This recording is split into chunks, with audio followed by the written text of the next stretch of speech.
Qué alegría volvernos a encontrar en el estudio de la lección. En este caso, estudiaremos la lección número 8, bajo el título La promesa. ¿Qué tal estudio es la que estamos realizando? Es importante comprender esta historia de este gran hombre llamado Abraham, porque también puede ser tu historia, mi historia, como la historia de muchas personas. Es que Dios, así como tuvo ese plan maravilloso con Abraham, también lo tiene con cada uno de nosotros.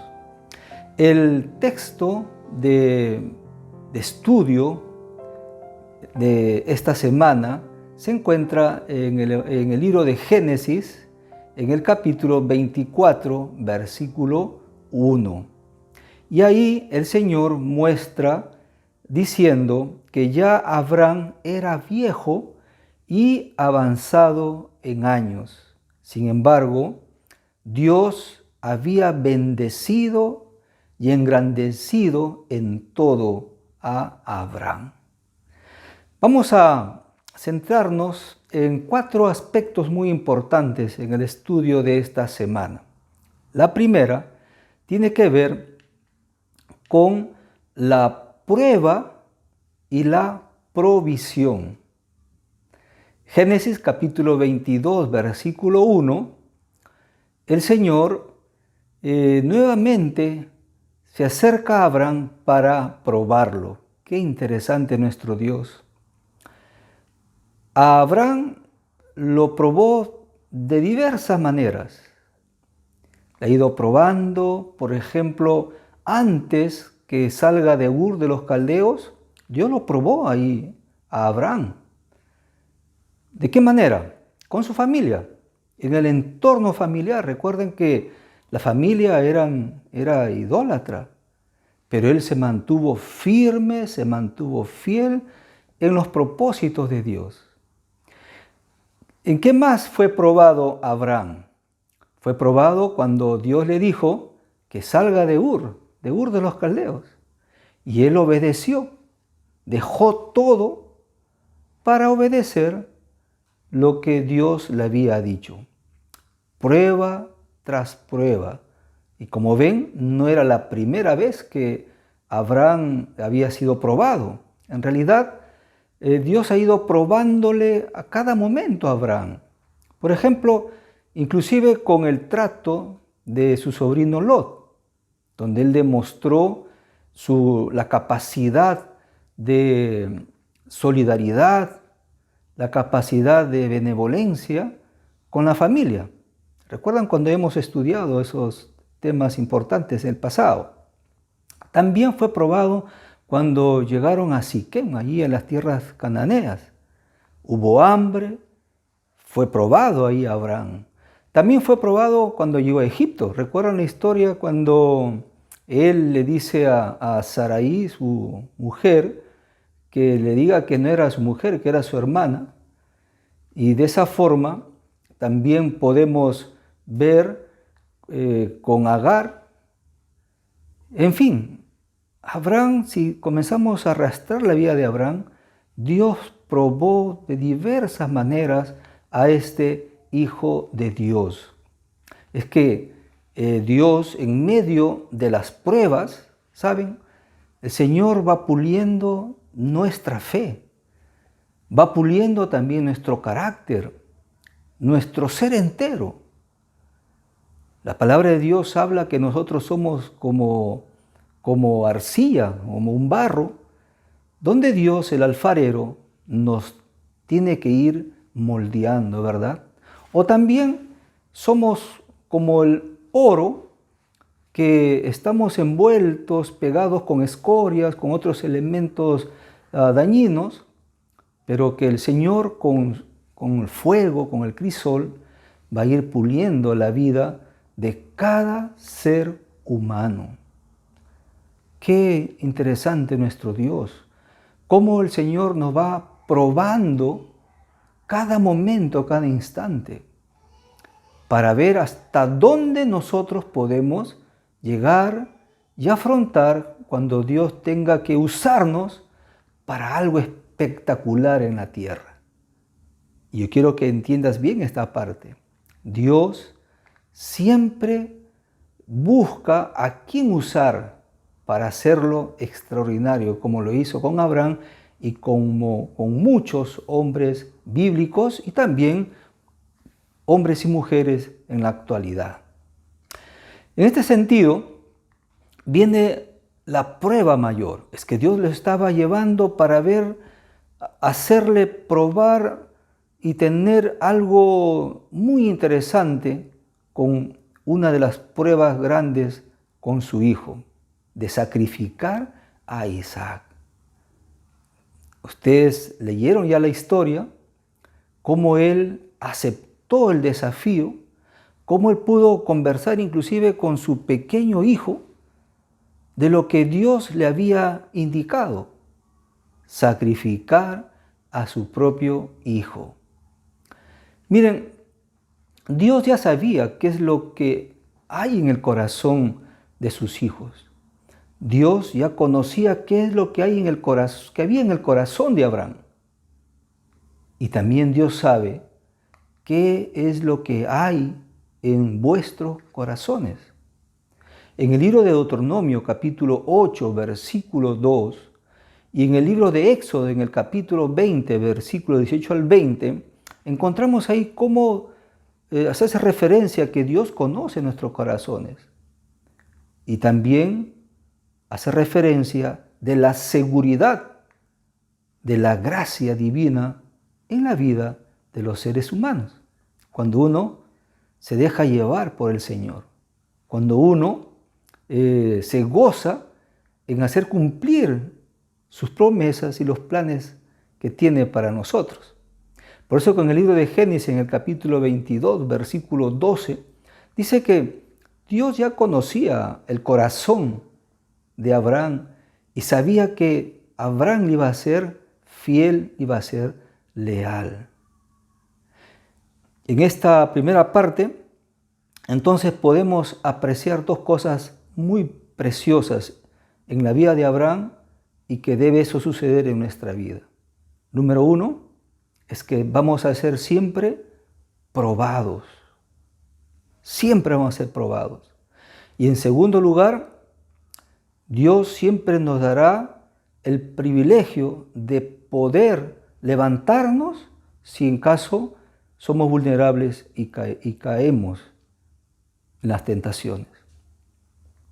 Y también podemos mencionar que Dios conoce nuestra vida, conoce nuestro corazón, conoce nuestras intenciones. Y lo que más quiere el Señor es cambiar y transformar nuestra vida para algo espectacular. Veamos también en el libro de Génesis, capítulo 22, versículos 8, versículos 14 y 18, cómo Dios, al mandato que hace a Abraham para sacrificar a su hijo, Abraham entendió quién era ese Dios. Entendió también que Dios lo estaba probando. Entendió también Abraham que Dios podía hacer milagros extraordinarios en su vida. Y él había demostrado en muchas formas. También Abraham entendió que tenía un Dios de lo imposible. Comprendió que para Dios todo es posible. No te olvides de este detalle. Dios es el Dios de lo imposible. Tú puedes estar metido en cualquier dificultad de la vida. Sientes que no hay solución a tus problemas. Nunca te olvides. Dios es el Dios de lo imposible. También comprenderemos que Dios va a proveer la salida. Miren ustedes ese cuadro.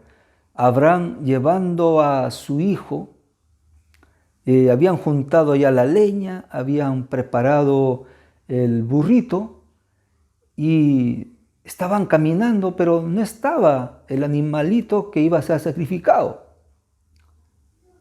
E Isaac le preguntaba a su padre siempre: papá, ¿y dónde está el cordero que vamos a sacrificar? Miren ustedes el corazón de Abraham. Yo imagino que en ese momento, en las preguntas que le hacía su hijo Isaac, su corazón estaba tambaleando. Por dentro él sufría, pero a la misma vez entendía que Dios iba a hacer algo para proveer.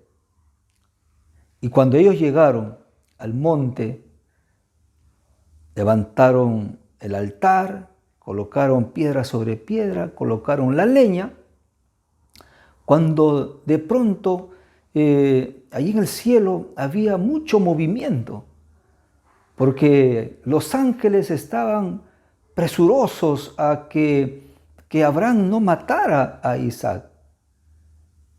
Sin embargo, cuando Abraham levantó la mano con el cuchillo para sacrificar a su hijo, en ese momento, un ángel salió rápidamente desde el cielo y le gritó a Abraham para que no hiciera daño a Isaac. Él cogió la mano de Abraham para que no matara a su hijo. Y en esos precisos momentos, al voltear, estaba un carnero trabado, dice la Biblia, en un zarzal. Dios había provisto un carnero para el sacrificio, un animalito para el sacrificio. Miren ustedes, ese cordero representa a nuestro Señor Jesucristo. Él estaba ahí pensando qué es lo que haría Dios.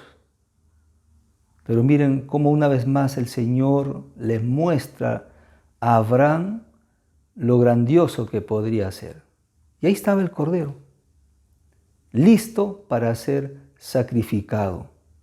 Por eso que ese corderito simboliza a nuestro Señor Jesucristo, quien con su muerte proveería nuestra salvación como también nuestra redención.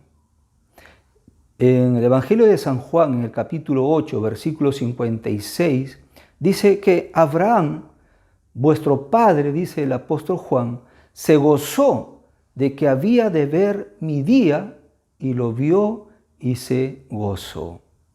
Estos acontecimientos, ¿qué dicen de tu fe? ¿Cómo está tu fe? ¿Está debilitada? ¿Está robustecida? ¿Está haciendo lo que Dios pide de ti? ¿Cómo te encuentras en este momento en tu vida espiritual? ¿Cómo están tus pensamientos con respecto a los acontecimientos de este mundo y también con el pronto regreso de Jesús a esta tierra? ¿Vives tu vida? ¿Vives tu relacionamiento con los demás? ¿Estás en este mundo? Y cuando vienen las pruebas, las dificultades, ¿cómo te acercas al Señor? ¿Cómo está tu fe? Eso que tú mismo puedas contestarte. Veamos ahora en la segunda parte la muerte de Sara. Génesis capítulo 23. En el versículo 1 del capítulo 23 menciona que Sara muere a los 127 años. Este versículo que habla acerca de la existencia de Sara y el tiempo de vida que Dios le dio, habla mucho de este suceso, porque así nomás la palabra de Dios no registra un acontecimiento tal sobre una mujer en la Biblia. Pero este versículo nos hace pensar el papel protagónico y de grande relevancia que tuvo Sara en la historia de su esposo, en la vida de Abraham.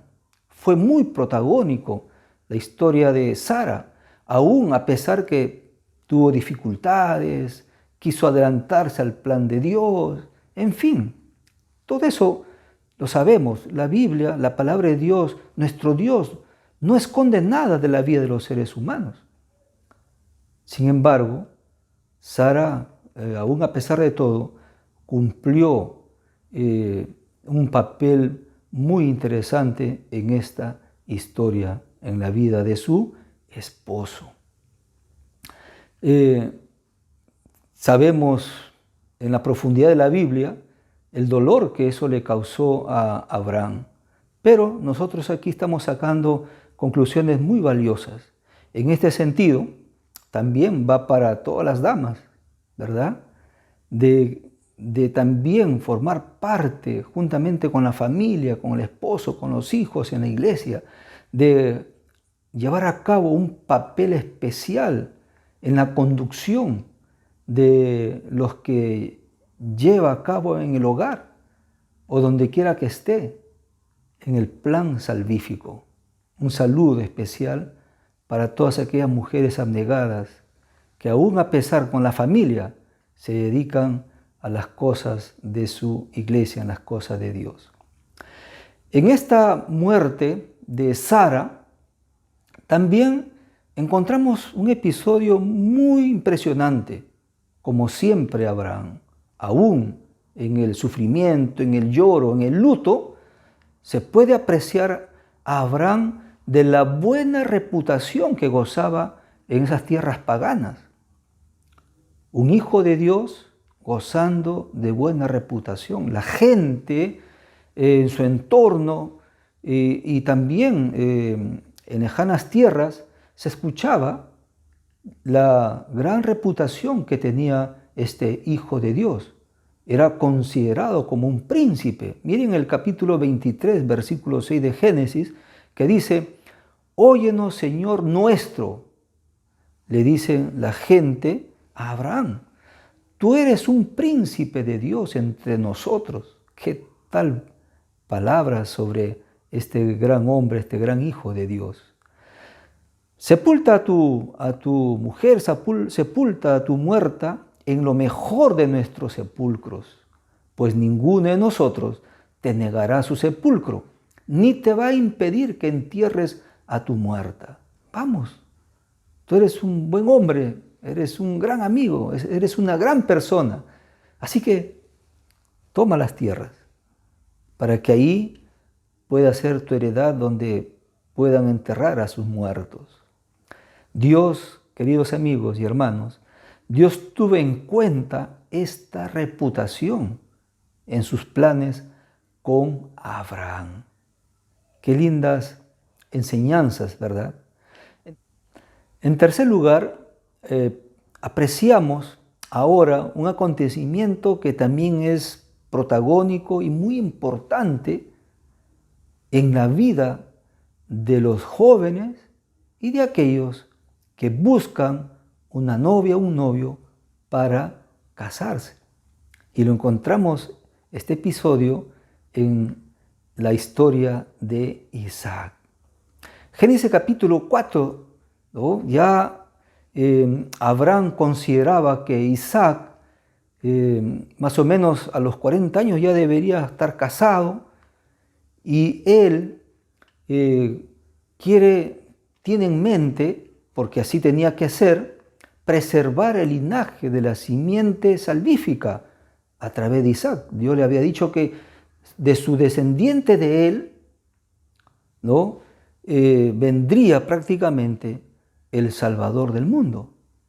Entonces él tenía que mantener ese hilo salvífico en la mente de Isaac y los descendientes de él.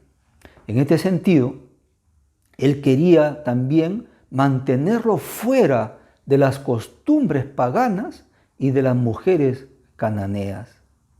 Entonces, en esta lectura del capítulo 24 del libro de Génesis encontramos, miren, algunas cosas muy, muy interesantes y tomarlas como principios, digamos así, para los jóvenes y para toda persona. Veamos, número 1, los padres siempre deben ayudar a sus hijos o hijas en la elección de la pareja. Y tú, hijo, hija que me escuchas, nunca descuides el consejo que te puede dar tu mamá o tu papá con relación a encontrar o elegir a una pareja.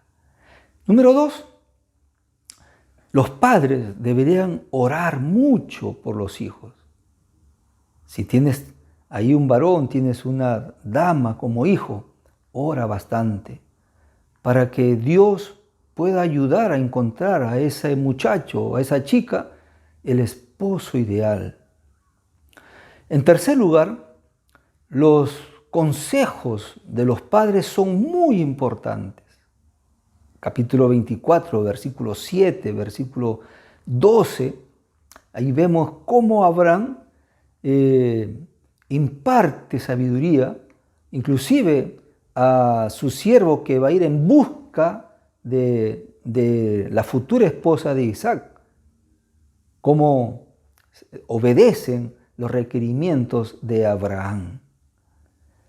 Cuán importante es, padres que me escuchas, aconsejar desde pequeños a tus hijos, a tus hijas, para que lo vayas perfilando, porque dependerá de esas circunstancias la vida futura, la felicidad o la desgracia de los hijos. Otro punto importante también es que Abraham se preocupó en buscar a la pareja de Isaac en su parentela, en su familia. Y tuvo que mandar a su siervo a buscar a familiares cercanos, en este caso de Nacor y de los hijos de ellos, a una dama llamada Rebeca. Miren ustedes aquí la importancia de tener un novio, una novia o buscar dentro de la misma fe. Si tú tienes una fe, abrigas, estás en una iglesia, pues buscar una dama en torno a tu fe, a tu iglesia o a tu ambiente. El asunto está en que siempre compartan la misma afinidad, las costumbres, las ideas, la vida espiritual, en fin, de manera que puedan tener siempre algo en común y poder ser más adelante felices. Después de apreciar estos consejos muy importantes, no podemos dejar a un lado rasgos característicos fundamentales en la vida que cuando un día esta pareja se una, les va a servir de mucho en la construcción de su hogar y de una familia preponderante. Por ejemplo, en el capítulo 24 que estamos nosotros estudiando acerca de esta elección de una mujer para Isaac, en los versículos 50, 51 y 58, vemos ahí cómo el siervo de Abraham, en su conversación con Dios y en el deseo de hacer cumplir la promesa con su amo Abraham, él pide algunos rasgos importantes. Por ejemplo, cuando él le dice a Dios, si viene una chica a sacar agua de aquí del pozo y me hace beber y también hace beber a mis animales, entonces podré ir viendo cuán fundamental es esta chica en su relación con los demás, inclusive en su relación o cómo será su comportamiento con el marido, con el esposo. Entonces, en estos rasgos característicos podemos ver la solidaridad de Rebeca, la amabilidad, la bondad.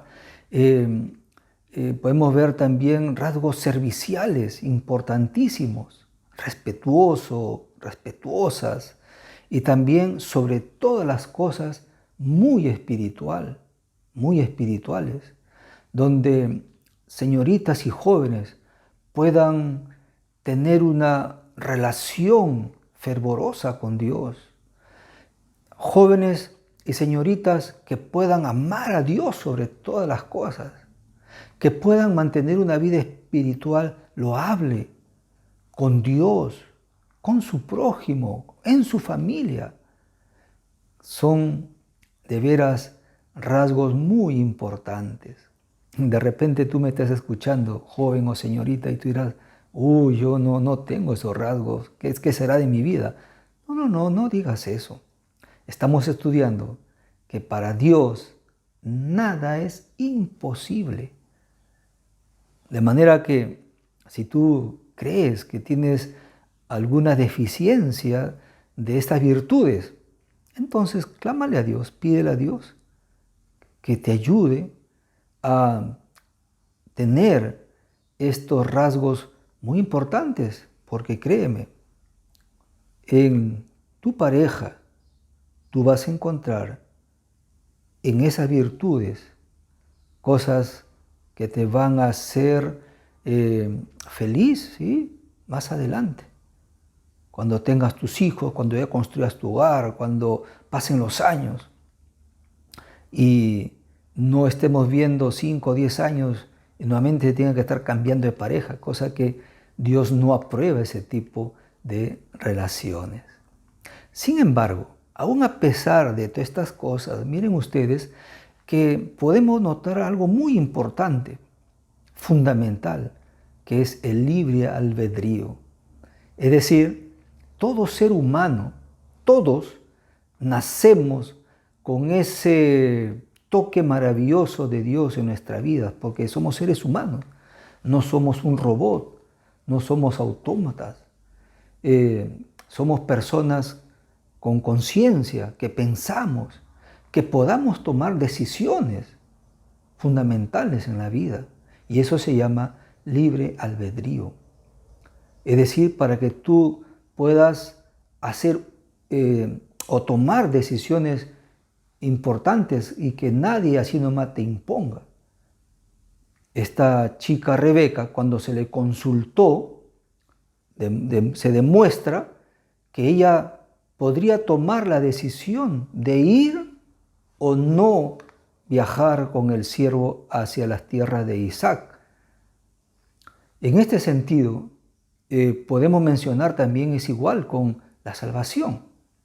Cuando nuestro Señor Jesucristo nos invita para que acudamos a Él, para que lo aceptemos a Él como nuestro Salvador, deja que tú tomes tu decisión. Dios jamás te va a forzar. Dios jamás te va a jalar, va a vulnerar tus decisiones, tu libre albedrío. Él te va a contar, te va a aconsejar, Dios te va a decir muchas cosas lindas, como por ejemplo San Juan 3:16, porque de tal manera amó Dios al mundo, que dio su único Hijo, para todo aquel que en Él cree no se pierda, mas tenga vida eterna. Es decir, si tú crees, muy bien, acepta a Jesús. Y si tú crees que todavía no, que para qué, bueno, es tu decisión, ¿nota? Pero la decisión que tú tomes, o bien será para ser feliz, o para ser un desdichado o desdichada, o para que goces la vida eterna, o que mueras irremediablemente la muerte eterna. De manera que Dios, dentro de sus planes salvíficos, nunca fuerza a nadie. Cada uno tomará su decisión en seguirle y decidirse por su salvación. En esta cuarta y última parte, donde vemos que prácticamente ya Abraham queda solo. ¿Recuerdan? Sara ya había muerto y él necesitaba tener a alguien con quien compartir sus últimos años. Y ahí aparece la figura de esta mujer llamada Setura. No hay todavía, según las investigaciones, algo muy concreto del origen de Setura. Algunos dicen que puede ser que sea la misma Agar, otros que sea una de sus concubinas que también tuvo Abraham, pero sea lo que sea, Abraham se unió nuevamente en vínculo matrimonial con Setura y tuvo varios hijos. Un hijo con Agar llamado Ismael y con Setura unos 6 hijos que las Sagradas Escrituras mencionan. Pero sobre todo tenía a Isaac, que era el hijo de Sara, en las cuales la línea salvífica, la simiente, tendría que venir por Isaac.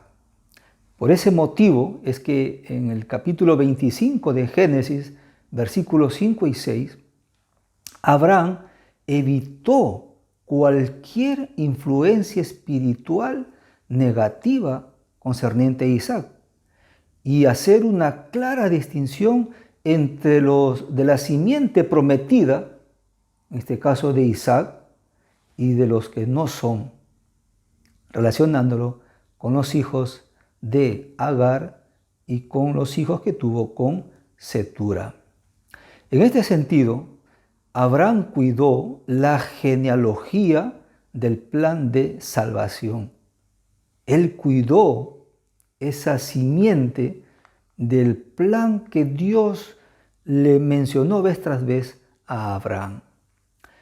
Y así llegamos al final de la historia de uno de los grandes hombres que Dios tuvo en la tierra, Abraham, el padre de la fe. En el capítulo 25, versículo 8, nos relata la triste historia de la muerte de Abraham. 175 años de vida. Y la palabra de Dios dice que él murió lleno de vida y en una buena vejez, cuya fe es un testimonio vivo para todo cristiano. Qué cosas, qué lección tan interesante, extraordinaria que encontramos en la vida de este hombre. Esta historia debe ser un reflejo para nuestra vida. Nuestra vida también debe ser un reflejo para la gente de tu entorno, para la familia en la cual tú tienes en este mundo. Esta fe debe ser esa fe poderosa, probada, purificada, que Dios también desea que tú y yo lo tengamos. Así que les invito para que se gocen en el estudio de la lección de esta semana en tu iglesia, en tu grupo o donde tú tengas que llevar a cabo estas enseñanzas maravillosas. Que el Señor te acompañe y te bendiga.